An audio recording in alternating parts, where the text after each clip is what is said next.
Halo teman-teman, balik lagi sama gue Fahrio. Di mana lagi kalau bukan di Si Konspi. Terima kasih buat kalian yang udah like dan nonton video kita sebelumnya. Dan oh ya, gue lupa, sorry banget, minggu lalu kita nggak upload ya, nggak upload video karena ada beberapa hal yang menjadikan kita nggak upload video ya. Iya betul. Benar, kita lagi UAS, lagi banyak tugas, banyak lah pokoknya mah, banyak.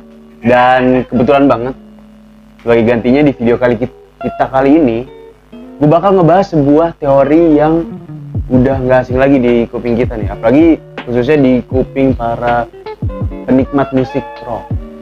So ini dia 27 Club only on Si Konspi. Jadi 27 Club ini adalah istilah yang merujuk pada banyaknya jumlah artis populer maupun musisi yang meninggal tepat di usia 27 tahun. Dan rata-rata penyebab kematiannya adalah nggak jauh dari alkohol, overdosis obat-obatan, bahkan bunuh diri. Istilah 27 Club ini tersebar luas setelah kematian Kurt Cobain pada tahun 1994. Yang meninggal, yang kita tahu ya meninggalnya karena bunuh diri ya, katanya bunuh diri. Lalu kematian Cobain ini langsung dikait-kaitkan dengan para musisi-musisi yang sebelumnya sudah meninggal terlebih dulu. Jadi tuh kayak setelah Kurt Cobain meninggal kayak, wah dia pasti 27 tahun. Disama-samain lah kayak musisi-musisi sebelumnya yang pas banget meninggal di usia 27 tahun. Dan beberapa penikmat teori konspirasi ini juga beranggapan bahwa musisi-musisi yang terlist di 27 Club ini adalah penyembah setan dan terikat kontrak yang dimana mereka akan diberikan kesuksesan yang sangat besar, tetapi mereka harus membayar kesuksesan itu dengan kematian di usia 27 tahun. Dan siapa aja sih para musisi dan aktor yang terdaftar di 27 Club ini? Dan gue bakal kasih tau lo satu persatu, jadi stay tune terus. Yang pertama adalah Jimi Hendrix. Jimi Hendrix lahir di Seattle pada tanggal 27 November 1942, merupakan musisi, pencipta lagu, instrumentalis, gitaris yang amat terkenal. Bahkan keahliannya itu dalam bidang musik itu nggak perlu diragukan lagi. Dan dia terkenal akan kerebelannya dalam aksi panggungnya. Dan dia sebenarnya mempunyai band yang bernama The Experience yang membuat dia lebih terkenal lagi. Tetapi pada tanggal 18 September tahun 1970, Jimi Hendrix ditemukan meninggal karena meminum 9 butir obat tidur, dan dia tersedak muntahannya sendiri sehingga dia sesak napas dan nggak bisa tidur, dan akhirnya dia ditemukan meninggal di kamarnya. Itu Jimi Hendrix. Lalu yang kedua adalah Brian Jones. Brian Jones ini merupakan pendiri band rock legendaris. Tahu nggak coba? Ini dia, The Rolling Stone. Dia pendiri dari band The Rolling Stone. Bisa dibilang dia ini kayak bener-bener yang ngebentuk dan ngebuat konsep mau dibawa kemana band The Rolling Stone. Tetapi seiring berjalannya waktu, posisinya si Brian ini di Rolling Stone ini tergeser. Kayak dia tuh kayak dipinggirin lah gitulah, udah kayak kontribusinya nih orang gituin. Sehingga membuat dia stres. Dia tuh stres, depresi, akhirnya dia melarikan, apa sih istilahnya ya? Melarikan diri ya, bukan melarikan diri ya, apa sih? Cari pelarian. Akhirnya dia cari pelarian ke obat-obatan dan alkohol. Dan pada akhirnya, pada tanggal 2 Juli tahun 1969, Brian ditemukan meninggal karena tenggelam di kolam renang. Dan yang perlu kalian ketahui, dia meninggal karena di bawah pengaruh minuman alkohol dan obat-obatan. Dan bahkan sampai sekarang, kematian dari Brian Jones ini masih dipertanyakan karena istrinya itu nggak dikasih tahu siapa dokter yang mengotopsi si Brian Jones. Dan beberapa penikmat musik juga berasumsi bahwa sebenarnya ini kayak istrinya nih yang membunuh. Gitu. Itu tadi Brian Jones. Yang ketiga adalah Jim Morrison. Jim Morrison dikenal sebagai frontman dari vokalis The Doors. Jim ini bisa dibilang orang yang paling berpengaruh dalam perkembangan musik rock di zamannya. Dan Jadi itu dia memberikan pengaruh yang luar biasa melalui bandnya sendiri, The Doors. Tetapi pada tanggal 3 Juli tahun 1997 di Paris, Jim Morrison ini ditemukan meninggal di dalam bathtub dalam keadaan tenggelam juga. Dan setelah diselidiki, penyebab kematian dari Jim Morrison ini adalah overdosis heroin. Dan ada yang bilang overdosis heroin dan ada yang bilang juga karena serangan jantung. Tetapi dari informasi yang gue dapet, dinyatakan bahwa Jim Morrison ini tidak ada riwayat penyakit jantung. Jadi masih simpang siur nih antara overdosis heroin atau kena serangan jantung pada saat berendam di bathtub.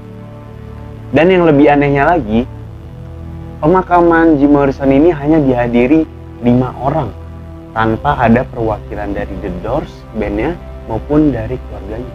Dan bahkan The Doors sendiri, bandnya, dikabarin setelah 6 hari pasca kematian si Jim Morrison. Mungkin bisa dibilang dia ini kali ya, malsuin kematian yang terjadi. Mungkin, gak ada yang tahu. Itu dia. Lalu yang keempat adalah Janis Joplin. Siapa sih yang gak kenal Janis Joplin? Lo kenal nggak? Nggak kenal. Oh, okay. Dia penyanyi blues, rock blues. Dia ini Gus Dur ini ngidolain dia, Janis Joplin. Gue tahu Janis Joplin itu dari Gus Dur, gitu. Oh, iya. Jadi Gus Dur itu sebenarnya bukan.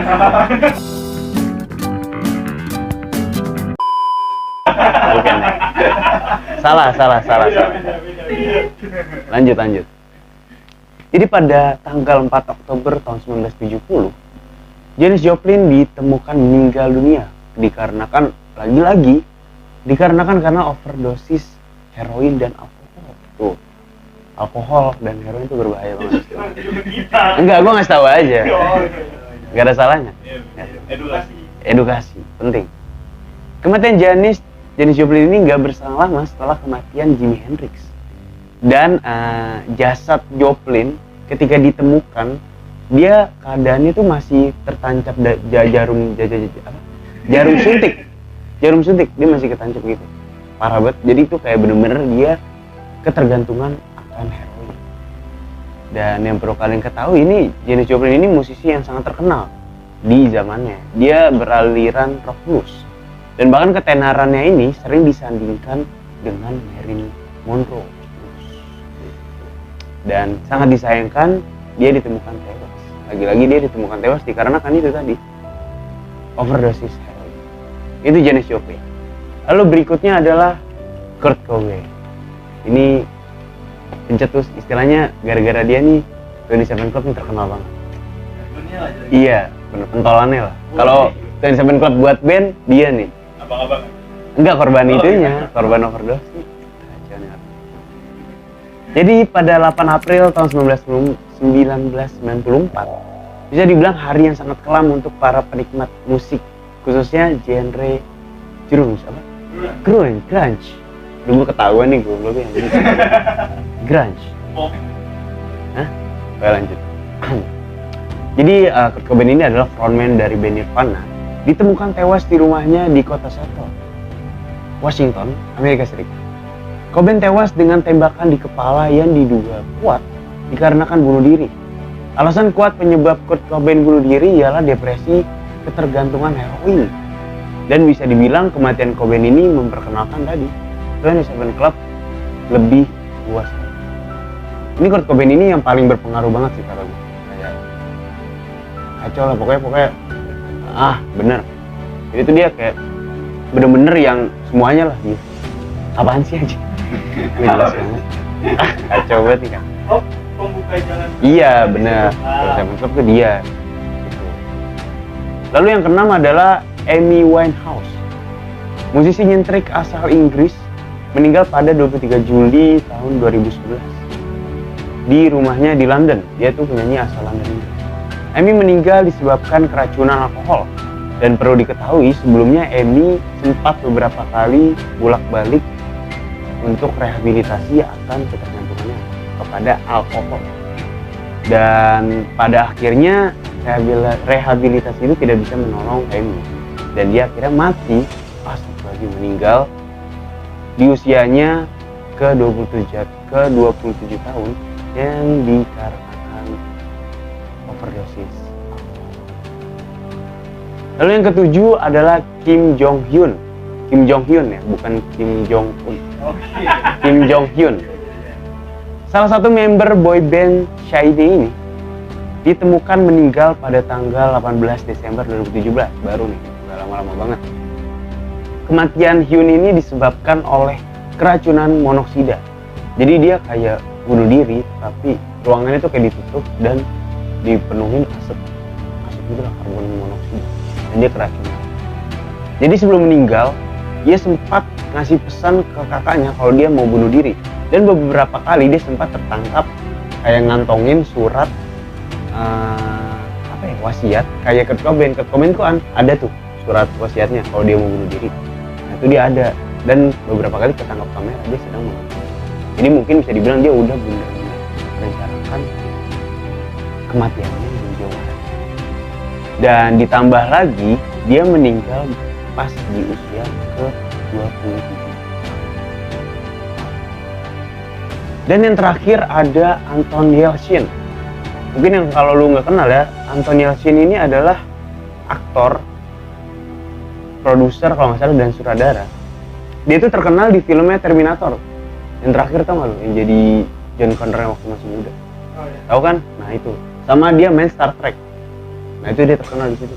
Jadi Anton Yelchin ini meninggal pada tanggal 19 Juni 2016 dikarenakan badannya terjepit mobilnya sendiri. Jadi itu dia ini serius ya? Serius, gue serius. Ini tertabrak mobil yang melaju mundur dan badannya terjepit di antara pagar di rumah sendiri.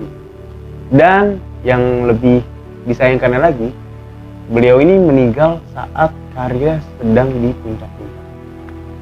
Dan lagi-lagi dia termasuk ke dalam 27 Club. Tapi bukan musisi, tapi apa? Itu adalah tadi teori-teori tentang kematian dari para tokoh populer di 27 Club. Mungkin kalau lu ada informasi atau teori-teori konspirasi tambahan bisa banget tuh kolom di komentar di bawah, atau misalnya lu mau request apa yang harus dibawakan atau ada saran nih, mungkin bisa banget lu isi kolom komentar di bawah. Nah benar, mungkin ada anggota 27 Club terbaru, kenapa meninggalnya, itu bisa banget tuh tambahin di bawah. Oke, itu dia video kita hari ini ya.